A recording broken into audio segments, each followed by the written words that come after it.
नमस्कार दोस्तों, मैं सत्यव्रत सॉन्ग राइटर। हमारे गाना लिखो चैनल में सभी सिंगरों और सभी दोस्तों का स्वागत है। आज मैं इस वीडियो में लेकर आया हूं अंकुश राजा के ट्रैक पर कुआने में गंगा नहिले बानी। इस ट्रैक पर भोजपुरी आर्केस्ट्रा गाना जी हाँ दोस्तों, डुएट सॉन्ग है और लड़का लड़की दोनों इस गाने को गाएंगे। पहले वाले भी गाने में कुआने में गंगा नहिले बानी लड़का लड़की दोनों गा रहे हैं, ठीक है। इससे पहले भी मैंने आर्केस्ट्रा गाना इस गाने पर लिखा था। आपका प्यार मोहब्बत उस वीडियो पर बहुत ज़्यादा मिला, तो फिर मैं लेकर आया हूँ आर्केस्ट्रा गाना इसी गाने पर कुंवारे में गंगा नहिले बानी। तो चलिए दोस्तों, मैं इस गाने को गाकर आपको सुना दूँ। उससे पहले आपसे छोटी सी रिक्वेस्ट, अगर आप अभी तक हमारे चैनल को सब्सक्राइब नहीं किए तुरंत चैनल को सब्सक्राइब करके बगल में बेल आइकन घंटी दबा दीजिए। और मेरा ये लिखा हुआ गाना फुल और फ्री है, कभी भी मेरे इस गाने को आप गा सकते हैं। तो चलिए दोस्तों, वीडियो को स्टार्ट करते हैं। दोस्तों, जिस लाइन में बी है वह लाइन लड़का गाएगा, जिस लाइन में जी है वह लाइन लड़की गाएगी। अंतरा और मुखड़े में दोनों, ठीक है। बी का मतलब लड़का बॉय और जी का मतलब लड़की यानी गर्ल, ठीक है। चलिए स्टार्ट करते हैं।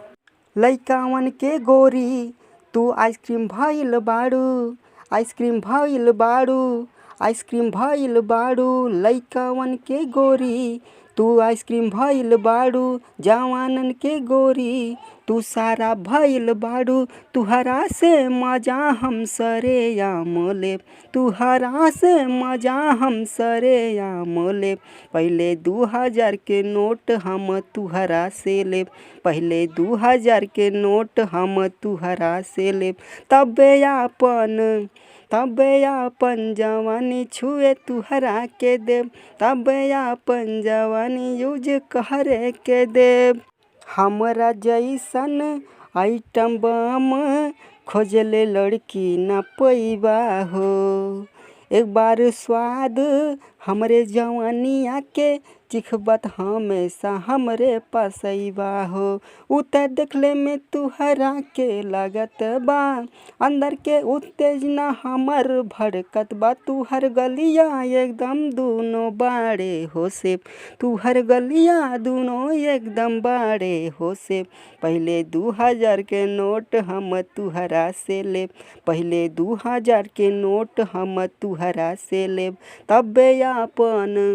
तबे आपन जवानी छुए तुहरा के देब, तबे आपन जवानी यूज करे के देब। दोस्तों, अगर आपको कोई भी गाना लिखवाना है तो हमारे नंबर पर संपर्क कर सकते हैं। साधु संत के भी हमरा के देखत मन बदल जाला हो। सत्य व्रत जौन जिला में जाई वह जिला में हमर नाम हो जाला हो। जाना तानी तू गुलाब फूल हऊ हो, खुशबू से अपने सबके पागल बनावत हऊ हो। तुहरे ताला में चाबी आपन अटकाई दे, तुहरे ताला में चाबी आपन अटकाई दे। पहले 2000 के नोट हम तुहरा से लेब, पहले 2000 के नोट हम तुहरा से लेब। तबे आपन जवानी छुए तुहरा के देब, तबे आपन जवानी यूज करे के देब। दोस्तों, जाते जाते हमारे वीडियो को लाइक करिएगा और कमेंट करके अपना सलाह सुझाव देते रहिए। आज के लिए इतना ही। थैंक यू, धन्यवाद।